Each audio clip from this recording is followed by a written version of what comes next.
Final Fantasy VII is my favorite game of all time. This game was released in 1997 and in Japan on January 31st of 1997 and in North America on September 7th of 1997. And it was a game that when it was released, in many ways, it was sort of the first true big AAA blockbuster game, as at the time, PlayStation threw a lot of money into it for the marketing to hype up the game a lot as it was when it was set to be released. And some of that had to do with the game now coming over to the Sony PlayStation instead of Nintendo. And another part of it also was just Sony trying to make JRPGs relevant in the United States, as they have generally not done too well here in the States, but in Japan they seem to have more of a following. So when the marketing began on this game, you would see it all over the place. In TV ads, there was even like shirts and some other promotional stuff going on to, again, try to hype this game up. And I remember at the time that this was a bit unheard of as a kid, and then even growing up into my teenagers, as I would have been 17 when this game came out, as I never really saw such a marketing push for a game that was a single player RPG, let alone that. And it was one of the first instances that I had where there was a big build-up to the release of the game and where the hype ended up paying off. So what I want to talk about here is doing a little Final Fantasy VII retrospective as we're entering into its 29th year anniversary.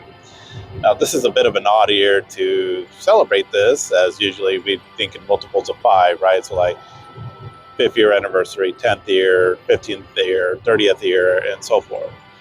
But what I'm really excited about this now is I feel like this is sort of like the end game now when it comes to this game and my personal relationship with it, as I grew up with Final Fantasy VII.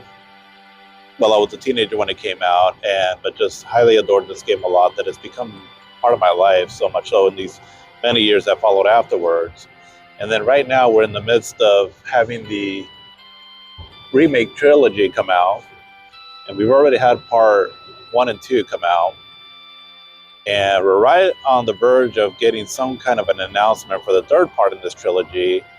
And I feel like it's almost come like full circle with this series here, as, again, the game has meant so much to me, and now we're finally wrapping up the trilogy here at some point soon.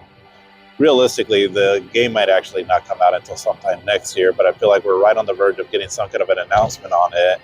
And so thought this would be a good time to look back and reflect on the series a bit, and just my overall fascination with the series, with a little bit of history as well too on it, and sort of a celebration of what I feel is my favorite game of all time. And I say that knowing that this game, when we're talking about Final Fantasy VII and the Remake series, they're not perfect games. And if anything, there's actually some criticisms that I do have of them. But just the overall highs of this game are just incredibly high.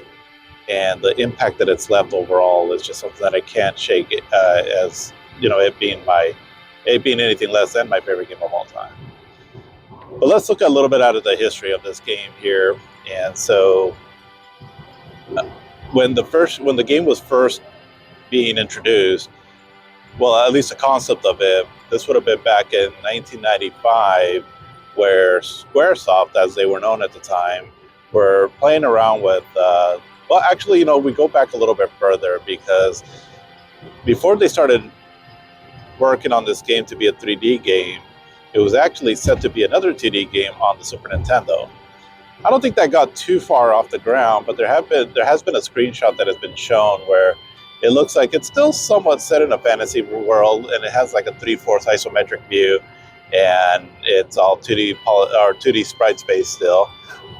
But ultimately, that version was scrapped, as they ended up having to work on, I believe, Chrono Trigger to finish that game up. And then as time ended up going on, the 3D systems of the fifth generation were starting to come out. And so Squaresoft ended up making a decision that they were wanting to get a bit more ambitious with their overall vision, what they wanted to do with Final Fantasy, that they ended up wanting to go 3D. And so on 1995, they unveiled a demo that they did working on some kind of like a CGI station of some sort, and they were showing off what the game could look like. Now, at the time, at least they might have been in concept art, but they hadn't really been shown in any kind of a video game form. So what they did was that they used characters from Final Fantasy VI. So in this demo, you have Locke, Terra, and Shadow fighting what looks like a stone golem in some kind of fantasy land where it's a very dark landscape, and there's like a castle in the background with purple skies and just a very almost ominous feeling about it all. And they're fighting this golem, and so you can tell that they were just sort of testing out like how the characters would react to getting hit, and also how they would unleash their attacks. And this all ended with, I believe it was Terra that summons Bahamut. And so it comes down from the sky and shoots its, attack down at the golem, and ending in this grand explosion. Now, none of this would ultimately end up being used in the actual game that would be Final Fantasy VII. But again, this is sort of kind of showing what they wanted to do. And you could tell that it was just a lot more ambitious than 2D sprites could ever do as far as a visual representation. And it's still actually pretty impressive to watch this demo, which you can find on YouTube. And when I first saw that, it was in the screenshots of magazines back in the day, and it really left me just amazed at what the potential could be for what we could be seeing in our home video games. One thing is if you see like really impressive graphics, for example, like on a fighting game or a racing game or like a shooting game of some sort, which is generally where you start seeing like the next generation of graphics is in those kind of games.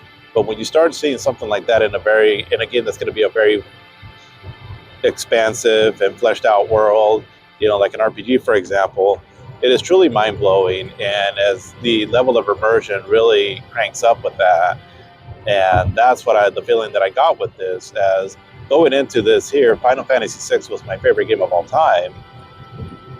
And so to think that the next entry in this series could be any grander, not only in just the overall storytelling and scope and gameplay, but also just in the visual representation, it was something that, it was the stuff of dreams, really. And it's funny because when you look back at this, it's technology was advancing so fast, but in this moment, the graphics were truly impressive of what they were trying to do. Well, eventually in early 1996, at least what was shown in the magazines, it was announced finally that the game was coming out on the Sony PlayStation. And so I do remember my brother ended up, I believe he got the PlayStation, and so we got it specifically for this game. But we got it in 1996, knowing that the system wouldn't come out for another year. But even then, the Sony PlayStation gave us so many fun memories with a lot of hours of gameplay. It's just a lot of the different games that were coming out on this system. But really, it was for Final Fantasy VII that we got the system right, because we were just anticipating that this game was going to be truly something else. And so eventually, once the game came out in Japan first, January 31st of 1997.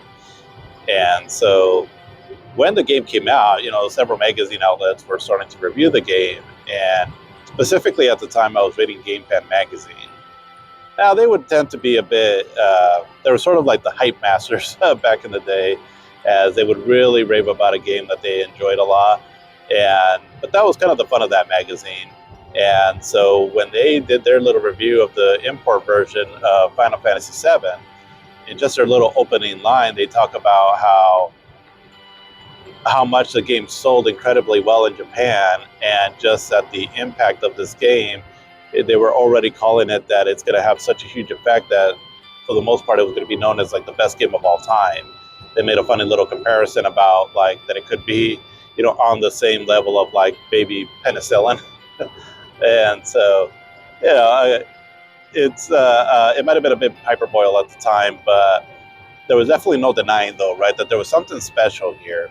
And I think, obviously Squaresoft and Sony knew that, and I think that's why Sony really wanted to back this game quite a bit in their budget, with their marketing budget on it. And so you kept seeing a bunch of things about Final Fantasy VII leading up to the release. And again, I just thought that was unheard of at the time. But then, January, February, March, and so forth, right, went on in 1997, and finally we got the game here in the United States, and the game just came out with a lot of glowing reviews. There was some criticisms that a lot of people seem to have of this game, but ultimately, it seemed like the sentiment was that the highs of this game were just so high that they really overshadowed any nitpicking that you might have with the game. So we finally got the game around launch time because we were highly anticipating this game, and we beat it within about a week or so.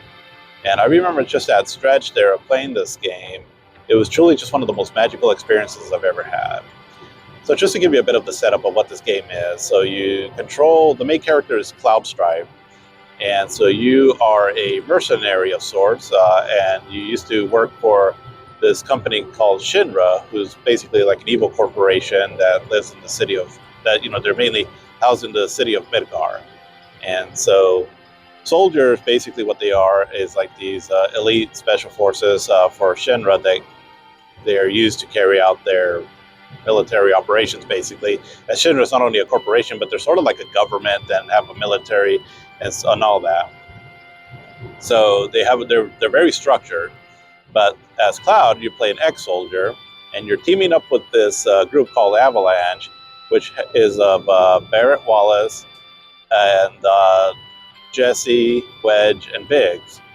And so at the start of the game, as you're seeing here, is where you're out to blow up these Mako reactors.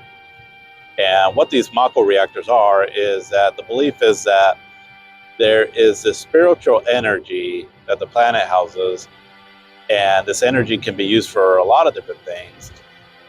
And basically it's that when you die, that your body turns into spirit energy and gives life to the planet.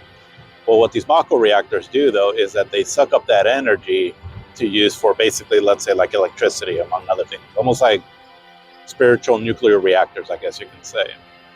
But because it's sucking up the spiritual energy, the thought of Avalanche is that it's going to end up killing the planet. And so in Midgar alone, the way the city is shaped, it's like a circle, or as Barrett refers to it later, a pizza. And there's like these 8 reactors around the city. And so the start of the game, you're out to blow one of them up. And so the goal being to blow them all up. And so that's the start of the game here that you're seeing. And eventually what goes on from here, you end up meeting some more characters like Tifa, who's a childhood friend of Cloud, Aerith, who's a flower girl that lives in the slums of Midgar.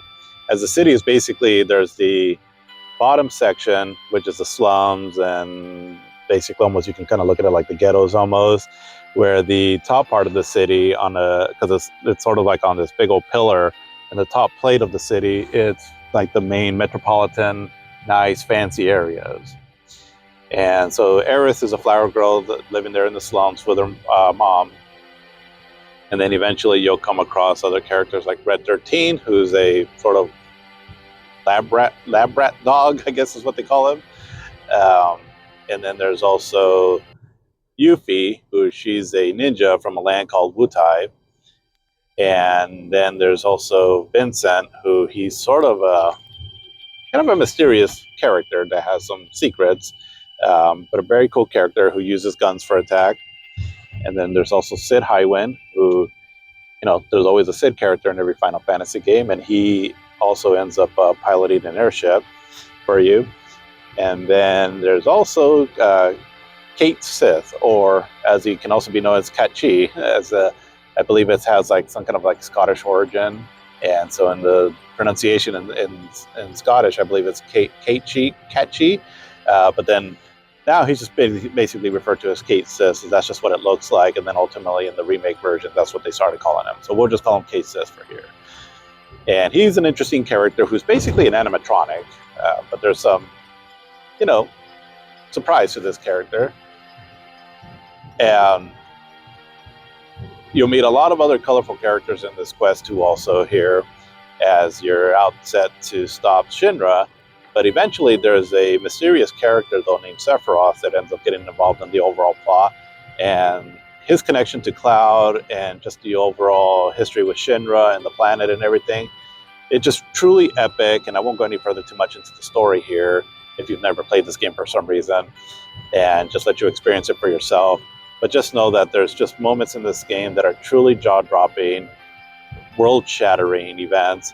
But at the same time, the game also explores a lot of themes like self-reflection and like trauma, and it also just kind of makes you think a little bit about just your overall role in this world that we live in, as far as what happens to us after death. And the way it explores that theme is truly beautiful. As my understanding, from what I understand of the history on this, so Hironobu Sakaguchi, so he's been sort of the godfather of the Final Fantasy games. He was involved with the Final Fantasy games pretty much all the way up until 9, and then after 10, I think he started taking on different roles, and then he ended up leaving the company. But this is still when he was still pretty involved with the development of the game. But it's also another creator, Kitase, too. He was sort of the main director, I think, of this game. And then you get the composer Nobuo Uematsu, and we'll talk about his music here later. But ultimately, from what I understand, Hironobu Sakaguchi, he lost his mother, I believe, during the creation of either, I could be wrong on this, but I think it was Final Fantasy III or Final Fantasy V. Now, Final Fantasy games were, throughout the 90s, right? There was a bunch of them that were coming out almost yearly. Not all of them came out here in the United States, but, they were also coming out in Japan.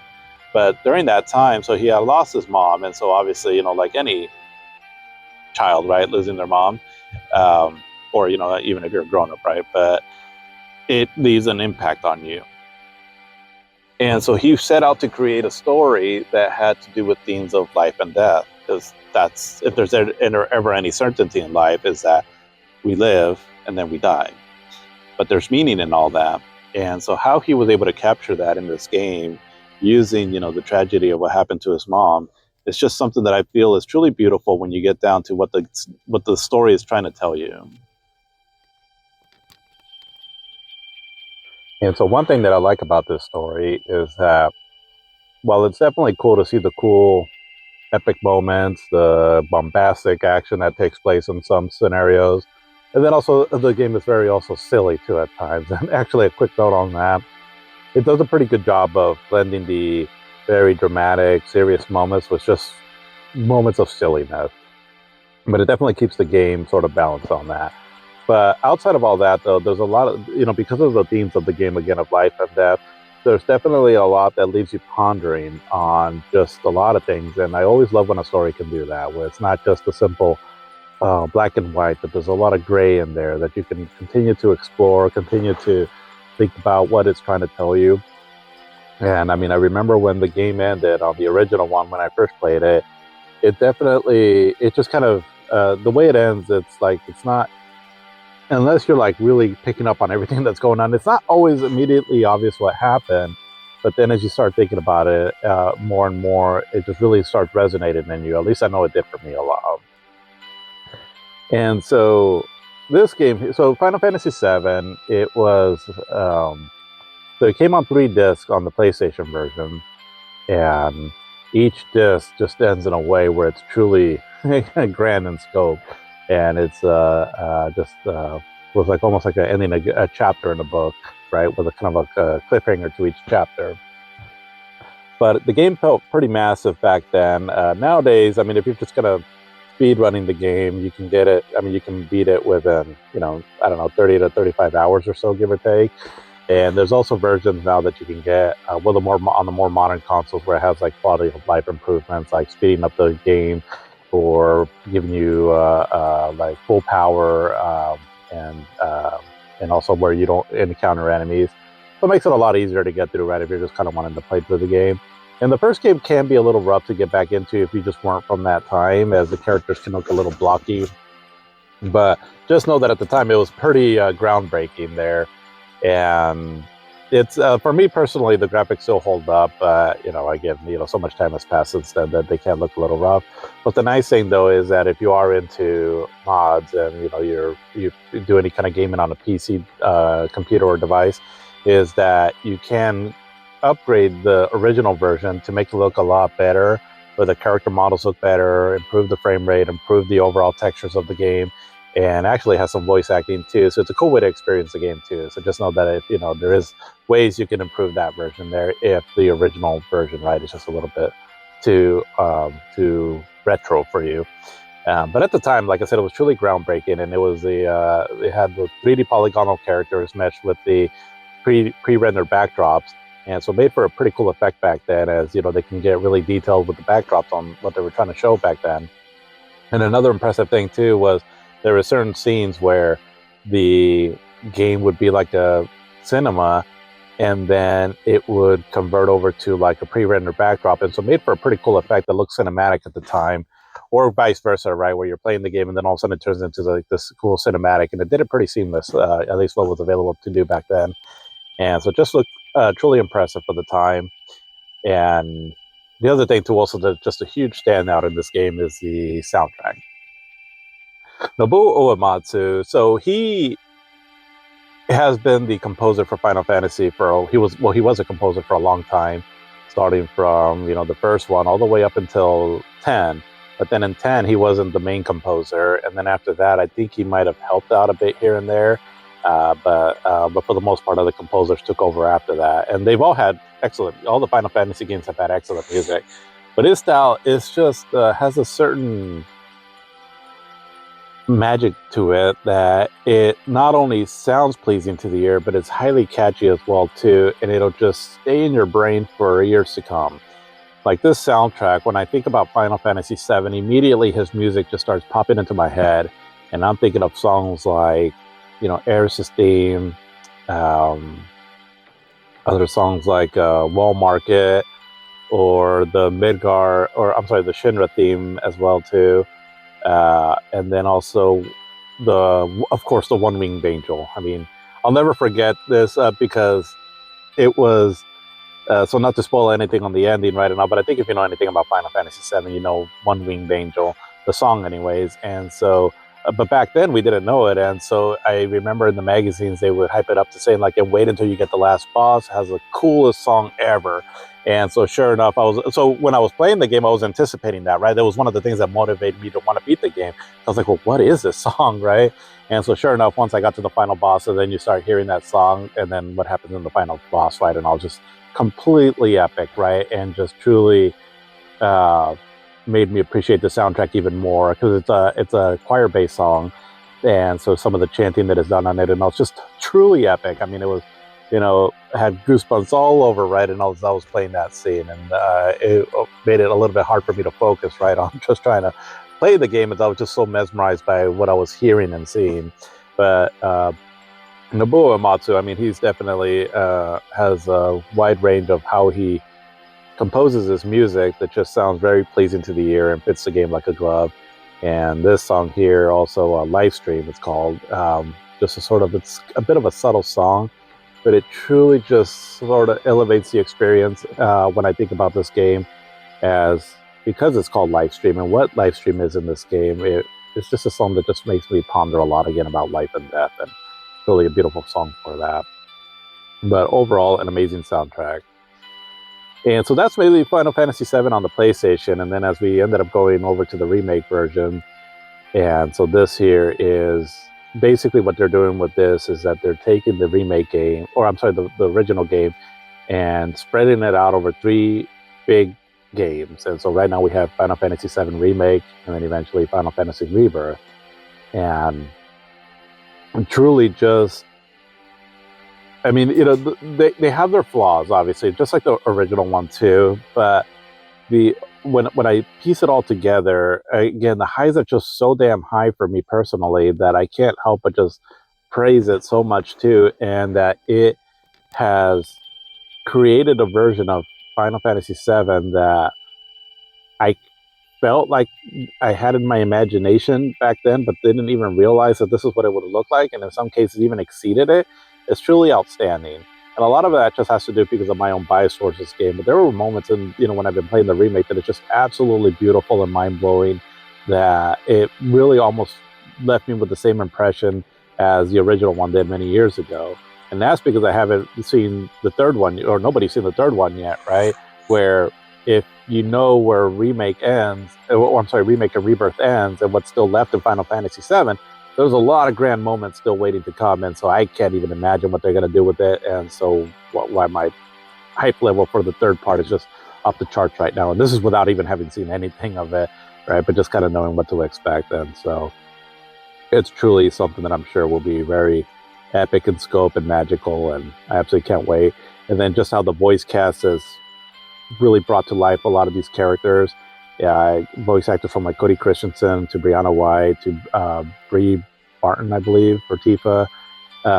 And I forgot a lot of the actors' names, but they all done an amazing job and brought these characters to life in ways that I almost heard their voices in my head the way they're portraying it, but even exceed in a lot of cases. And just truly wonderful how they, are able to bring these characters to life with not only the voice acting, but then also the motion cap actors, and all. It's just truly outstanding how they brought the world of Shinra and Final Fantasy VII and all to life. It's truly stuff of dreams. I mean, there was times I was playing Rebirth that I just couldn't believe what I was seeing. It was just so. It really brought out the inner child in me and made me just get really